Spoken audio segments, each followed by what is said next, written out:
तो भाई लोगों, आप सभी का फिर से स्वागत है एक और नए चैप्टर में। पिछले चैप्टर में हमने देखा था सियून के पास भाई बहुत सारे बंदे आते हैं जो उसी के क्लैन के होते हैं। ये सब लोग सियून के पास भाग के आते हैं और अपने हाथ जोड़ के उसे रिस्पेक्ट से वेलकम सर कहते हैं। और देखते हैं फिर हम आज के चैप्टर में। तो आज के चैप्टर में हम देखते हैं दो बुड्ढों को जो होते हैं सियोनु क्लैन के ही। उनमें से एक बुड्ढा कहता है, तो आप इस लड़के को क्लैन में शामिल करना चाहते हैं? सियून कहता है, हाँ आप सही है। हाजे कहता है, सियून ये लोग कौन है?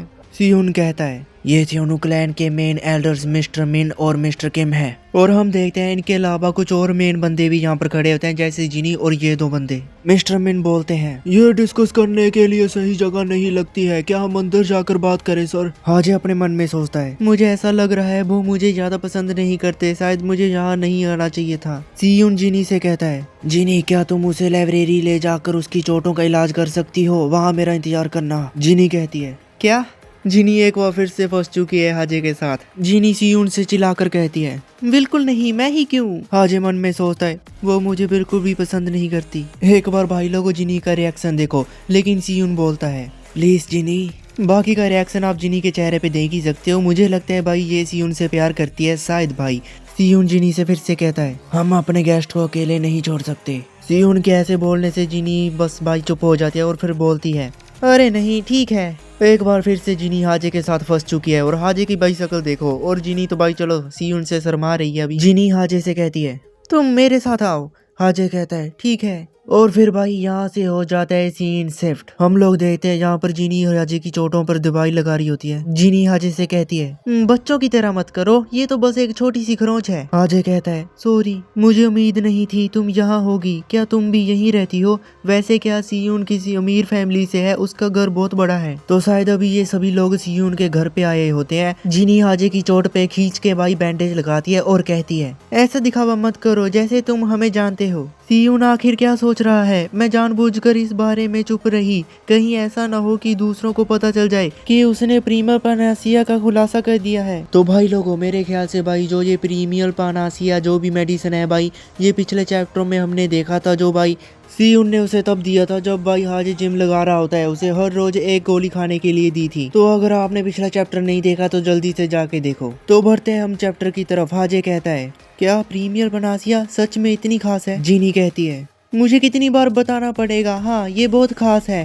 खैर मैंने तुम्हारी पट्टी बांध दी है, तो अब तुम्हारी बारी है बोलने की। हाजे कहता है, किस बारे में? जिनी कहती है, मैं जानना चाहती हूँ तुम सियून के साथ यहाँ कैसे पहुँचे?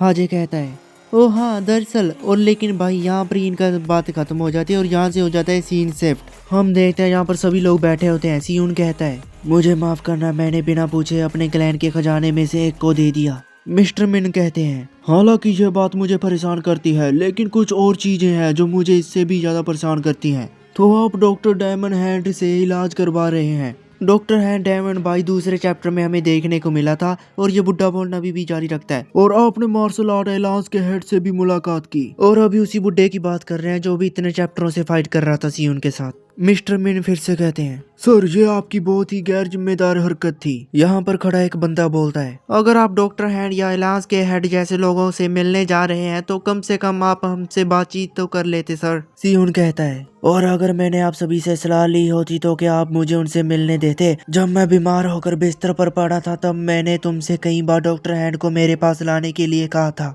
लेकिन हर बार तुमने मुझे हमारे क्लैन और उनके बीच की दुश्मनी की याद दिला दी और मेरी रिक्वेस्ट को ठुकरा दिया। ये बंदा फिर से कहता है, ये सच है, लेकिन सियून इसके बीच में बोलता है, और जब मैं ठीक हो रहा था लेकिन हिलने डुलने में असमर्थ था तब मुरीम में तरह तरह की अफवाहें फैलने लगी। लोग कह रहे थे कि सियोनु क्लैन का अंत हो गया है और मैं मरने वाला हूँ। मुझे क्या करना चाहिए था? बस बिस्तर पर लेटे रहो और कुछ मत करो। मुझे जवाब दो। गियुबियोम। इस बंदे का नाम गियुबियोम है और भाई इसकी तो बोलती बंद हो चुकी है। पास में यहाँ पर गी खड़ा होता है और वो अपने मन में सोचता है, इसका एटीट्यूड पूरी तरह बदल गया है। वो पहले बहुत डरपोक और दयालु हुआ करता था। मिस्टर मिन कहते हैं, शांत हो जाइए सर, सेक्शन चीफ ली को सिर्फ आपकी चिंता है। खैर तो क्या मुनरियोंग यू फिर से मुरीम में दिखाई दिया है? ये कई रीजन से अच्छा नहीं है। इससे न केवल दूसरे क्लैन में बल्कि सियोनु क्लैन के ऊपर भी बुरा असर पड़ सकता है। और भाई लोगों यहाँ पर गुमरियोंग नहीं लिखा हुआ, यहाँ पर मुनरियोंग लिखा हुआ है एम से।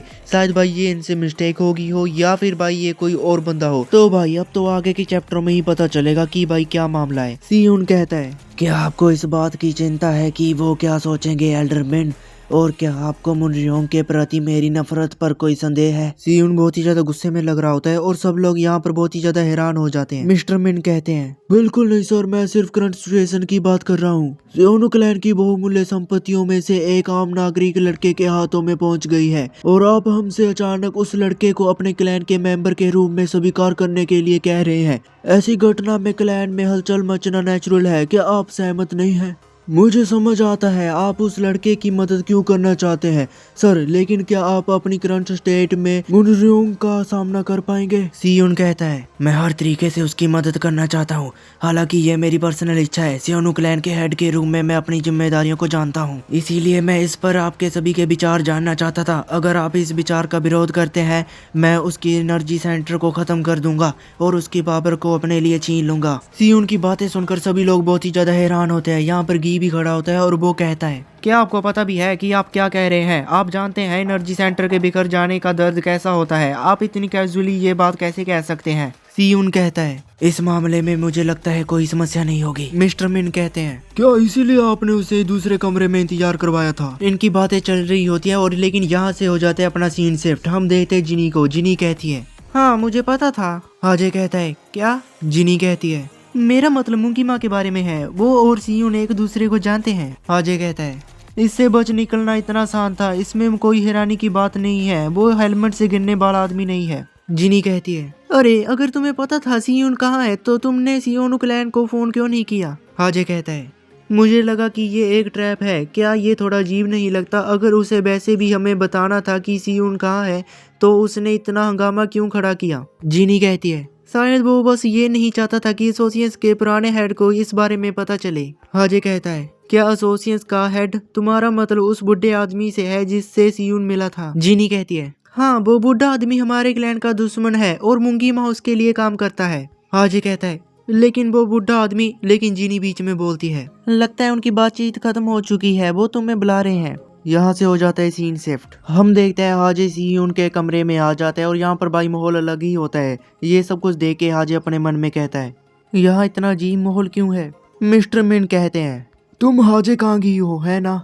हाजे कहता है, जी सर। मिस्टर मिन फिर से कहते हैं, हमारे क्लैन में तुम्हारा स्वागत है, मेरा नाम साओ के मिन है। हाजे कहता है, जी धन्यवाद। मिस्टर मिन हाजे के हाथ में से एक नस को दबाकर कुछ चेक कर रहे होते हैं। फिर वहां से मिस्टर मिन कहते हैं, ठीक है। मिस्टर किम बोलते हैं, आज के लिए काफी है, काफी रात हो चुकी है और क्लैन के हेड को आराम करने की जरूरत है। हम देखते हैं ये सभी लोग बाहर आ जाते हैं और मिस्टर मिन कहते हैं, अपना ख्याल रखना सर। सियोन कहता है, थैंक्स, सभी अपना ख्याल रखना। हम देखते हैं मिस्टर मिन और मिस्टर किम यहाँ से गाड़ी लेकर निकल जाते हैं और मिस्टर मिन कहते हैं, क्लैन के हेड वाकई बदल गए हैं। मिस्टर मिन कहते हैं, हाँ वो पहले से काफी बेहतर हैं। मिस्टर किम कहते हैं, ओह हाँ बिल्कुल, वो इतना बीमार था कि आपको चिंता थी कि कहीं वो कोई खतरनाक कदम ना उठा ले।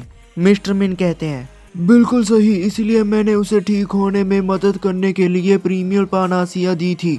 हालांकि ये बहुत दुख की बात है, उसने इसे किसी और को दे दिया और इसकी बजाय होंगिन क्लिनिक की मदद मांगी। मिस्टर किम कहते हैं, अच्छा तो आपको वो बच्चा कैसा लगा? मिस्टर मिन कहते हैं, आपका क्या मतलब है? मिस्टर किम कहते हैं, क्या आपने उससे हाथ मिलाते समय उसकी नब्ज नहीं चेक की थी? उनका कहना है कि जिन लोगों ने केवाई चैनल डिसऑर्डर से रिकवर हो चुके हैं वो मार्शल आर्ट सीखने के लिए बिल्कुल परफेक्ट स्थिति में होते हैं। मिस्टर मिन कहते हैं, क्या आपको लगता है कि ये बात उस बच्चे के बारे में सच है? बंद चैनलों की संख्या के आधार पर केवाई चैनल डिसऑर्डर का इलाज करना काफी मुश्किल हो सकता है, लेकिन साथ ही ऐसे कठिन मामलों में इलाज करने के बाद बेहतरीन परिणाम मिलने की संभावना ज्यादा होती है। मिस्टर किम कहते हैं, ये सच है, क्लैन के हेड को ट्रिपल यिन केवाई डिसऑर्डर था और मिस सोशल। मिस्टर मिन बीच में बोलते हैं, बिल्कुल सही, लेकिन इस बच्चे की यिन केवाई डिसऑर्डर एक ही चैनल्स है, इसीलिए उसकी केवल एक ही नस ब्लॉक्ड थी। इसीलिए ऐसे मामलों में आप आमतौर पर ज्यादा उम्मीद नहीं रखोगे, क्योंकि उनके जैसे बच्चे की पूरी तरह से ठीक होने की संभावना बहुत कम है,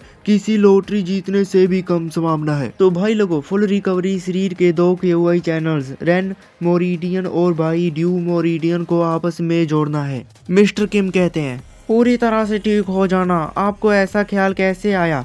जरा रुकिए, क्या आप वही सोच रहे हैं जो मुझे लग रहा है? मिस्टर मिन कहते हैं, हाँ ये सही है, उस बच्चे ने लॉटरी जीत ली है। इसका मतलब भाई हाजे ने कि वही चैनल डिसऑर्डर जिसके बहुत ही ज्यादा कम चांस होते हैं ठीक होने के, हाजे उस चीज से ठीक हो चुका है। इन लोगों की तरह कहें तो भाई हाजे ने लॉटरी जीत ली है। सीन शिफ्ट होता है और हम देखते हैं हाजे को और वो कहता है, तुम्हारा शुक्रिया।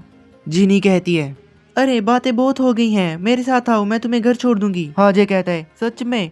ठीक है, अगर तुम्हें कोई दिक्कत नहीं है तो मैं चल रहा हूँ। लेकिन अचानक से यहाँ पर घी आ जाता है और हाजे को पकड़ लेता है और उसके कान में कहता है, अगर मैंने तुम्हें जिनी के साथ फ्लर्टिंग करते हुए पकड़ा तो तुम्हारी खैर नहीं, याद रखना। हाजे की तो भाई यहाँ पर हालत खराब हो जाती है और वो कहता है, ठीक है। यहीं से सीन शिफ्ट हो जाता है और हम देखते हैं मिस्टर मिन और मिस्टर किन को। मिस्टर किन कहते हैं, लेकिन एल्डरमैन, क्या मुरीम वॉरियर को पूरी तरह से ठीक होने के लिए कम से कम 10 साल का इंतजार नहीं लेना पड़ता? क्या प्रीमियर पानासिया सच में इतनी पावरफुल है? मिस्टर मिन कहते हैं, ये केवल प्रीमियर पानासिया के कारण नहीं है, ऐसा इसीलिए है क्योंकि क्लैन के हेड ने अपनी केओआई का उपयोग करके प्रीमियर पानासिया के पावर को बढ़ाया था। मिस्टर किम कहते हैं, मुझे विश्वास नहीं हो रहा कि उन्होंने एक ही बार में इन केओआई डिसऑर्डर को पूरी तरह से ठीक कर दिया। मैं कल्पना भी नहीं कर सकता कि क्लैन के हेड के अंदर कितनी केओआई है।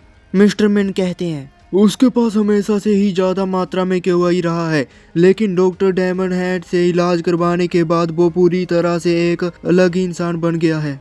और यहीं पर यह चैप्टर हो जाता है खत्म। तो नेक्स्ट चैप्टर के लिए आपको पता ही क्या करना होगा, चैनल को सब्सक्राइब, वीडियो को लाइक अगर आपने अभी तक नहीं किया। और भाई अगर आपने अभी तक ये सीरीज नहीं देखी है तो जाके शुरू से देखो, आपको सच में मजा आने वाला है। तो मिलते हैं हम नेक्स्ट वीडियो में, तब तक के लिए गुड बाय।